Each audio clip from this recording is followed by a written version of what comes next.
बोलिए यहाँ मोगी देव मोगरा माता की जय। यहाँ मोगी देव मोगरा माता की जय। कपूरा गाम की जय। केम कपूरा गाम ने जय बोलावी? तो कपूरा गाम ની અંદર यहाँ मोगी माता धाम બનવાનું છે, ઠીક છે? એટલે यहाँ मोगी धाम की जय। यहाँ मोगी धाम की जय। આજે ગુડી પડવા એટલે કે આપણા હિન્દુઓનું જ નહીં, આખી સૃષ્ટિમાં રહેનારા દરેકનું નવું વર્ષ છે। 9 દિવસ સુધી આપણે નવું વર્ષ મનાવવાના છે અને આજના દિવસે આપણે કપૂરા ગામમાં यहाँ मोगी माता धाम બનવા જઈ રહ્યું છે, એનું ભૂમિ પૂજન આપણે બધા કરવા માટે ભેગા થયા છે, બરાબર ને? તો ભૂમિ પૂજન કરીને છૂટા હે નહીં ને?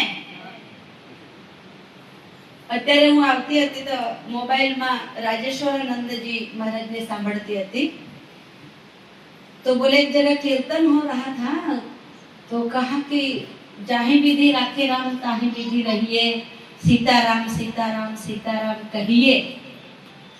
आम बैठा से वो बिचारा दुखी થઈને બોલતા તો જાહી વિધિ રાખે રામ તાહી વિધિ રહીએ તો કે રહેવું જ પડશે ને, જેમ રામ રાખે તેમ તો રહેવું જ પડશે ને। તો બીજા માણસે એવું કીધું, આવા બાપુ જેવા હશે તેણે बोले रहना ही है तो ऐसे मुंह लटकाए क्यों रहे, थोड़ा हंस के रहो, रो के रहो, चाहे दुखी होके रहो, रहना तो है। तो बोले तो हंस के ही जीवन बिताओ ना, है ना? तो हंसकर ही जीवन क्यों ना बिताए? तो हंसकर जीवन बिताना है तो हंस के जीवन बीतेगा कहाँ? तो बोले यहाँ मोगी माता धाम में। और यहाँ આપણે આવીશું તો ભલે રડતા રડતા આવશું પણ અહીંથી જઈશું ત્યારે હસતા હસતા જઈશું, બરાબર ને? અત્યારે માતાજી આપણે આટલી સી જગ્યામાં માતાજીને બેસાડી રાખ્યા છે, ત્યાં નારિયેળ મૂકી દીધા છે, બધાના નામ લખી લખીને બધાની અરજી માતાજીના ચરણોમાં મૂકી દીધું, બરાબર ને?